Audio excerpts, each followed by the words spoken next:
Alright, what's going on, guys? I was gonna make a whole dedicated video going into detail about why I picked up the Komodo and sold my Ursa 12K. Just for context, for those who are new to this channel, I own the Pocket 4K, I own the Pocket 6K Pro. I had the Sony FX6 for a long time. I had the Ursa 12K and I recently sold it to pick up the Komodo. Just really quick, I don't want to make this video too long on why I decided to pick up the Komodo. I owned the Ursa for about half a year, but I created a lot of projects with it. I was really inspired shooting with it. So many pros about the Ursa 12K, and they still stand to this day. I really love the image quality. The internal NDs are really high quality and great. You get the full size XLR inputs. You get the Blackmagic B-Raw, you get the Blackmagic's menu system. Everything I said when I initially bought the Ursa 12K stands to this day, even now that I have the Komodo. I just wanted to lay that out there for the people who might follow me just for the camera that I use. First of all, I'm a DP, cinematographer, camera operator first. I'm not a YouTuber. I love YouTube, don't get me wrong. I love talking to you guys. I love sharing information. But first, I'm a DP. As a DP, cinematographer, camera operator, we're usually more technical on the side of cameras. We need to know the technical information on set to produce what the director's vision is, or to produce a quality image, anything of that nature. We need to know the technical how-to. And the only way a DP can know this is to test and use different cameras, all types of cameras. So as a lot of people may see on this channel, I cycle through cameras a lot. Like I said, I owned all those other cameras, and now that I bought the Komodo, some people are a little thrown off. They're like, why are you switching camera systems so much? Owning different cameras and working with different Codecs only makes me better as a cinematographer and a DP. From the perspective of a YouTuber, I can understand why a YouTuber would stay loyal to a certain brand or camera.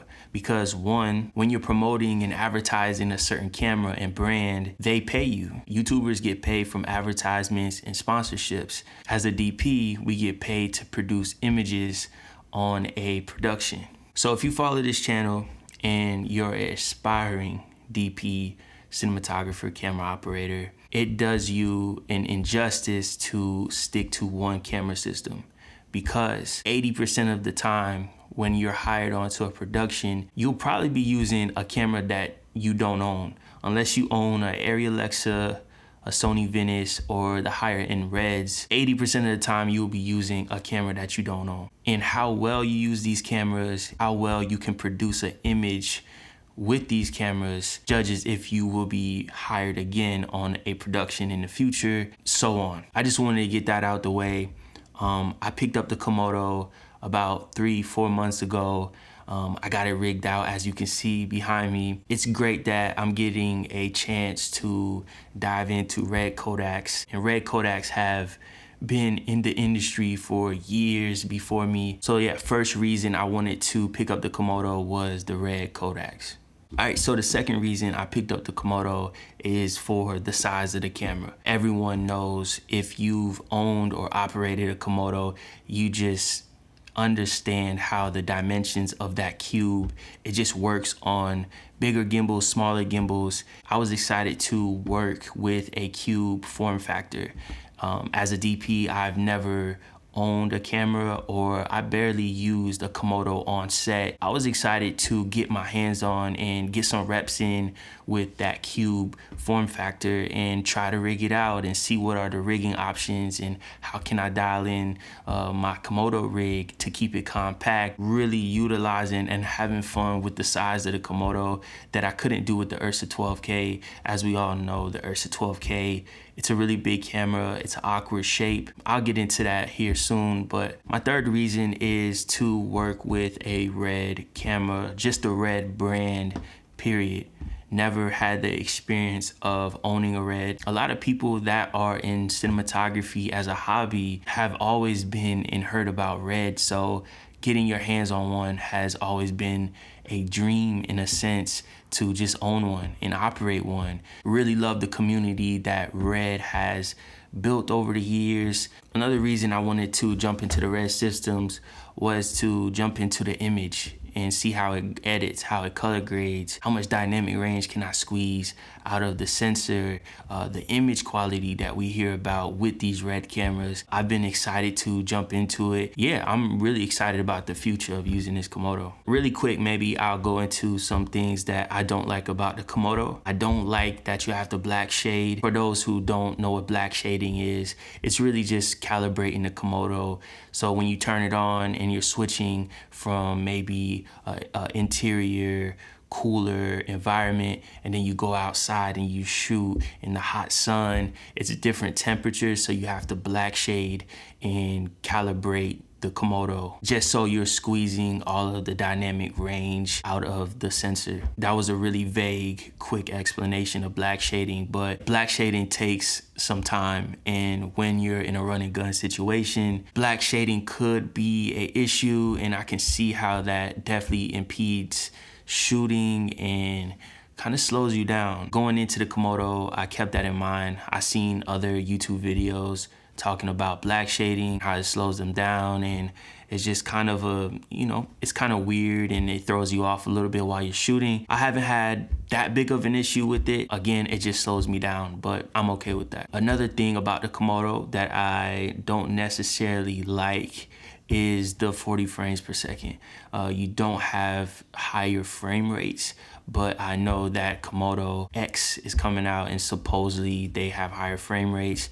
It might be out when this video comes out. If not, yeah, supposedly, yeah, that's really great. So that fixes the problem of lower frame rates, but the Komodo only goes up to 40 frames per second.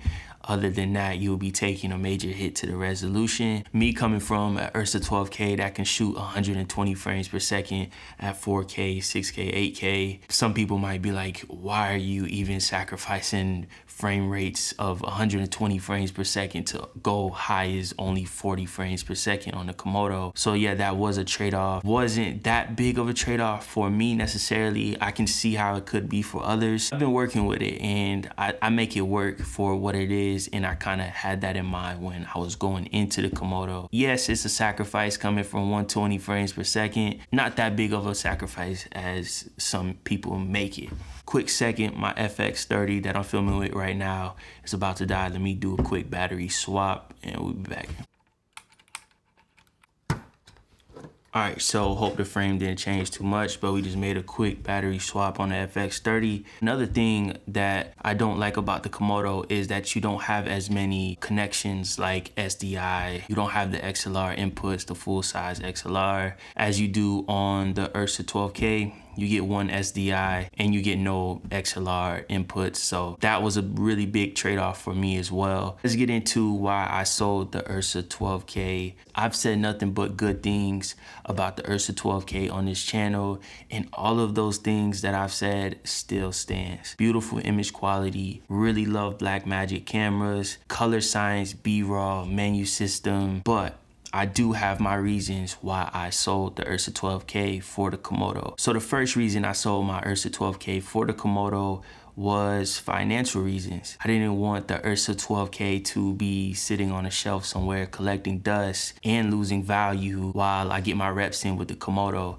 I think the smart thing to do was to sell my Ursa 12K and use that money to put towards the Komodo. If I could rent the Ursa 12K out and still own it, I would do that. But me owning the Ursa 12K for over a year seemed like the market value was just going down and down. The Ursa 12K didn't have as much interest as a lot of people may think or make it seem like. Even when I put the Ursa 12K up on the market, not a lot of buyers were ready to spend money on the Ursa 12K. And if they were interested in purchasing the Ursa 12K, they would try to lowball and try to buy it way under market value. That was telling me that a lot of people just don't have that much interest in the Ursa 12K in the current filmmaking market right now, which is okay. As long as you like the Ursa 12K, the market value shouldn't matter to you. So keeping the Ursa 12K just sitting on a shelf,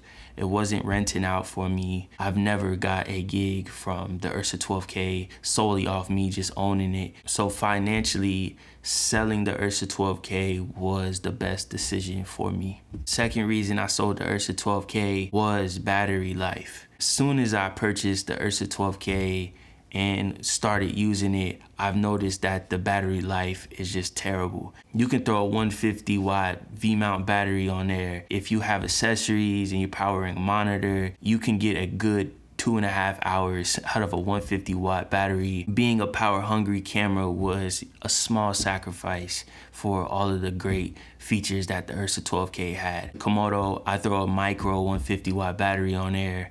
I can shoot for 6 hours, powering accessories, my monitor, anything you throw on there. You'll be shooting all day with a 150 V-mount battery. You pack 2 or 3, I think you're good all day as long as you're not shooting for 24 hours.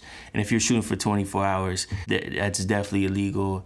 And yeah, I wouldn't shoot that project. Another reason I sold the Ursa 12K was because of the form factor and the weight of that camera. You put a V-mount battery on there, you got the viewfinder, you got your monitor, you put a cinema lens on there, matte box. When you rig a Ursa 12K out, it's heavy. So if you're looking to rig out the Ursa 12K and go handheld, you must be hitting the gym and you must be really strong. You might be stronger than me because I couldn't do it. I was using the Easy Rig Mini Max with the Ursa 12K fully rigged out. And you know that thing when the camera is too heavy and it like jerks down? It was doing that. The form factor is something I also mentioned as soon as I bought it. I knew what I was buying into. I knew it had this awkward shape, just like the 6K Pro and the Pocket camera. Blackmagic cameras just have awkward form factors, but as a Blackmagic owner, you feel as if you're suffering through the form factor and the weight for the image quality and all of those other attributes about the camera. With the Ursa 12K form factor, it's almost impossible to fit on a gimbal. If you're thinking about doing gimbal work with an Ursa 12K, send me some videos of you putting this thing on a Ronin or any gimbal. Please send me a video of you getting the Ursa 12K on a gimbal. On the film that I shot, Runs Deep, we spent almost 2 hours of production time trying to get the Ursa 12K on one of those bigger Ronins, and my AC could not figure out how to get the Ursa 12K on that gimbal, so we end up just going handheld. So for whatever that's worth, just keep that in mind. This video is probably long and I wanted to just pop in and out, but I went off the deep end with these cameras. Before I get out of here, I want to address some of the comments that I get in my videos. And I get these comments every time I switch camera systems. A lot of viewers or aspiring DPs and videographers, they come off as if I betrayed them or I'm switching sides when I sell my cameras. It's a bit confusing because it almost feels like you want me to promote you a certain camera no matter what, no matter if that camera is good or bad, if I like it or not. Like I mentioned before, if you have aspirations of being a YouTuber, sticking to a specific camera system and promoting that brand and staying loyal to a certain camera brand could benefit you if that camera brand is paying you and they're making money off of you promoting these products to your audience. That is completely a win-win situation, and I encourage you to do that. If you're contracted to certain camera brands and they're making money off of you and you're making money off of them, go for it, get your bread. I definitely encourage that. So the other side of the conversation is the aspiring DPs, cam ops, cinematographers. The guys who aren't contracted to talk good things about these cameras and promote them, and they're getting money from these specific camera brands. You being loyal to a certain brand is not helping you at all. If anything, they're making money off of you promoting their products. Also, is hurting you as a DP and limiting your technical information and experience with different camera systems. I just wanted to speak on the disconnect that I feel between cinematographers and YouTubers. So just to draw the line, I am a DP cinematographer that is trying to level up in that sense and level up my career. And to do that, I need to be open to new camera systems and try out different lenses and all types of systems. I can't be loyal to a specific brand as many people on YouTube would like me to be. The day I started YouTube, I made up my mind that I wanted to do this because I wanted to document my cinematography career for you guys. For those watching, hopefully you guys could take away from my story and my mistake. Until being a YouTuber takes the front seat, then maybe this conversation will be a little different. I'm just a DP who's trying to make his best work, and I'm documenting my journey and my process for you guys to see. I don't want anyone following my journey as a cinematographer just because of the camera system that I own. I would much rather you follow me and subscribe to my channel if you like the images and the art that I produce, because that is where most of my attention and my effort and my passion comes from, is creating images and not the tools that I'm creating them with. I came in here and said this was gonna be a quick video. Obviously it's not. Just to cap it off, I love the Komodo. I love the Ursa 12K. I currently own the Komodo. Both cameras are great. You can't go wrong with any camera. Red is coming out with the Komodo X. Really exciting times to be a DP and to be a filmmaker. So you guys should be optimistic. You should be happy.